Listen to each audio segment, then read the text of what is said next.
kaya ko, kaya mo, kaya nating lahat. Charis! Parang nagdudog-showa na ang ating mga CEO ngayon. Loka ka, Sir Lawrence, nilagay mo sa plastic. Aray ko, umano sa ano ko. Huwag nyo siyang idirekta sa inyong skin, mga kamukha. Pabulain nyo raw mga bleaching product. Medyo drying talaga siya. Actually, an advantage and also a disadvantage, mga kamukha. We know, wow, umi-English siya si Sir Lawrence. Charis! Kaya ko sana.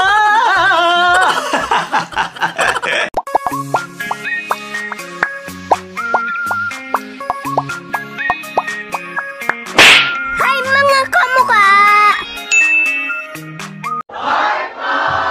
Hi mga kamukha, tayo po'y nagbabalik. Ako po si Sir Lawrence, ang inyong human guinea pig. Heart, heart!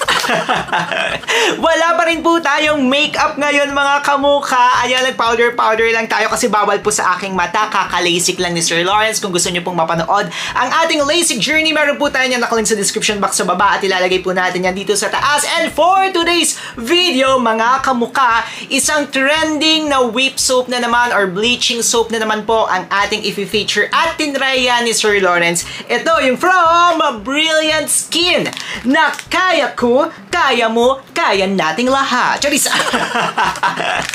So, eto po siya, mga kamukha. Ayan, so kung nakikita nyo, parang nagdudog-showa na ang ating mga CEO ngayon. Kasi may kahawig siya, mga kamukha. Alam nyo naman kung sino kahawig niyan, yung kay Rosemart.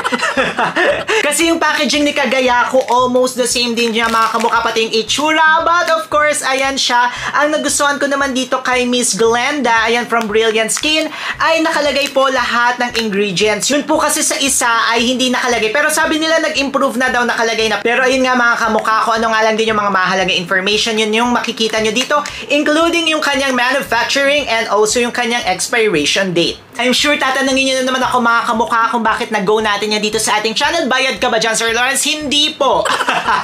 35 pesos magpapabayad tayo. Nakakaloka kayo, hihingi tayo ng sample. No, mga kamukha. Nag-go po natin siya dito sa ating channel because number 1 sa ating rule talaga, no? Kailangan po ito ay FDA registered or may notification po sila. Kapag mga sabon, mga cosmetics, ay mga lotion, kailangan po hanapan nyo sila ng CPN. May notification sila at ito pong ito pong kaya mo. Anong hirap ha? At ito pong kaya ko, kaya mo ay registered dito sa Pilipinas. Ayan, ugaliin po natin, nakikita nyo sa ating screen, ugaliin po natin na dapat mga registered ng ating mga tinatry na product. Huwag na kayo maging human guinea pig, mga kamukha, para alam po natin na safe yan sa ating katawan. When it comes naman sa pinaka-product itself, nakakaloka ka, Sir Lawrence, nilagay mo sa plastic. Hindi naman, nakaganyan siya kasi ginagamit naman po natin to lagi. Makikita nyo naman po, ayan, medyo paubos na ni Sir Lawrence. Ginagamit na natin siya for 2 weeks. At ang masasabi ko dito, for the aray ko, umano sa ano ko, sa ilong ko talaga. Ang masasabi natin about the scent, amoy siyang powder. Okay, amoy na amoy yung pagka-powder niya. Pero ang nakakagulat sa kanya, mga kamukha, once na nilagay nyo na po siya sa skin nyo, tapos na-rinse nyo siya, nag-iiba yung scent niya. Mas nagugustuhan to. Amoy siyang parang malinis, na amoy siya na parang Dove. Malakas siyang maka-high-end, no? Malakas siyang maka-social yung amoy niya. Hindi siya ganun ka-powdery, mga kamukha. Para sa claims naman itong kaya ko, kaya mo, nakalagay po dito na may micro-peeling effect siya, 10 times whitening po siya. Suitable daw ito para sa lahat ng skin type sa pag-uusapan natin maya-maya. At ang maganda pa dito nakalagay ay dermatologist recommended, or hindi ko lang alam kung na-test din to ng mga dermatologist, kung may mga study sila, pero recommended daw ang nakalagay dito, mga kamukha. At ngayon nga, ibibigay ko ang aking final thoughts dito sa Perfect Formula by Brilliant Skin na kaya ko, kaya mo. Ayan, kantahan tayo na naman tayo, mga kamukha. Kaya ko, kaya mo, kaya nating lahat. Kung kaya ko iwanan ka, di na sana aasa pa. Kung kaya mo umiwas na. I thought it would be easy. I never thought it would be so hard. And now it is in. I never saw it coming from the start. Kung kaya ko sana. Ano ba yan? Ayan, hindi ko mapanindigan yung aking mga voice lesson. Nagbo-voice lesson pa naman ako. Pero pagdating sa inyo, medyo kinabahan si Sir Lawrence. Charis, katulaga po na lagi natin sinasabi sa lahat ng review videos natin, mga kamuka. Check nyo po ang mga ingredients ng inyong mga ginagamit kasi yan po yung mag-e-effect sa ating katawan. At hindi lang tayo basta mag-check ng mga claim or hindi lang tayo basta maniniwala sa claim. Kailangan nga po i-check natin ang kanyang ingredients. Upon checking the ingredients list nitong kaya ko kaya mo, masasabi natin na ang dami, no? Talagang siksik-liglig at umaapaw. Kung paputian effect lang ang hinahanap natin, alam nyo marami siya na magagandang ingredients or active ingredients, ha. Una na dito, may glutathione po ito. Tapos nakakatuwa rin na may kojic acid ito na talagang gustong-gusto rin po natin sa ating channel. Then may baking soda po ito. Kasi yung baking soda, isa nga rin po yan sa mga mahalagang ingredients pag tayo ay nagbe-bleaching. Para naman mabalance mga kamukha, kasi yung glutathione, lalo na yung kojic acid, medyo matapang po yan, hinaluan po nila ito ng mga active ingredients para ma-moisturize or ma-hydrate yung ating skin para balance siya mga kamukha, no? Unang-una at nakalagay po ito sa kanilang listahan, may oil po silang ginamit. At yung ginamit nilang oil is refined coconut oil. Meron din po itong mga kamukha na goat's milk. Ayan. So yan po yung pwedeng makapag-moisturize or hydrate ng ating skin. By the way, may alpha-arbutin din po ito mga kamukha na medyo makakapagpa-scrub or siguro doon nila nakuha yung micro-peeling effect niya mga kamukha. Pero ang napansin ko sa kanya mga kamukha, medyo madami nga po yung ingredients which are magaganda naman. Kaso nga lang mga kamukha, medyo I think na magkakaroon to ng drying, no? Kasi may mga iba't ibang extract dito like may green tea, meron pa silang hinalo dito na mga iba't ibang klase ng mga leaf extract, and ito nga po siguro mga kamukha, though maganda siya, no? Pero para sa mga dry skin, no, I think medyo drying ito sa skin mga kamukha. Ito na nga po ang experience ni Sir Lawrence sa Kung Kaya Ko Iwanan Ka.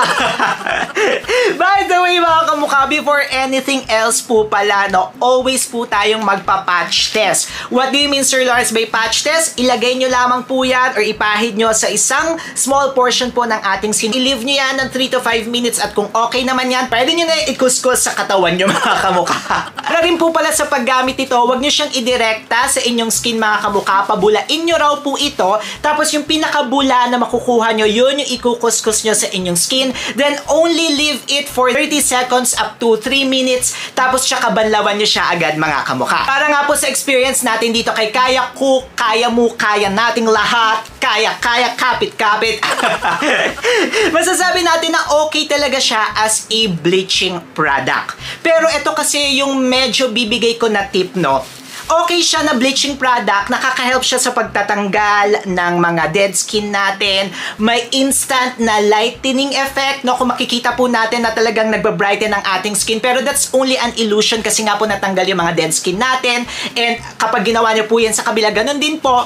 Pero mga kamukha, ang napansin ko is medyo drying po siya sa skin. It's actually an advantage and also a disadvantage mga kamukha. Advantage siya in a sense that we know, wow, umi-English siya si Sir Lawrence. It's an advantage nga po because we know that nag-e-effect talaga siya. It's a bleaching product. At ang mga bleaching product, medyo drying talaga siya mga kamukha. And yun nga rin po yung disadvantage niya.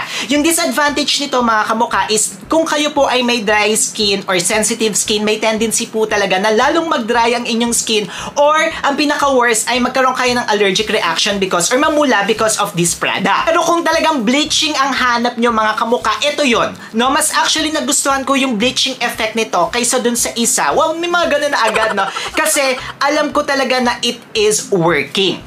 Paano natin siya ngayon gagawaan ng paraan? Gamitin nyo na lamang po ito mga kamukha kung gusto nyo talaga siya gamitin at na medyo drying kasi naramdaman ko talaga yung pagka-drying sa skin niya.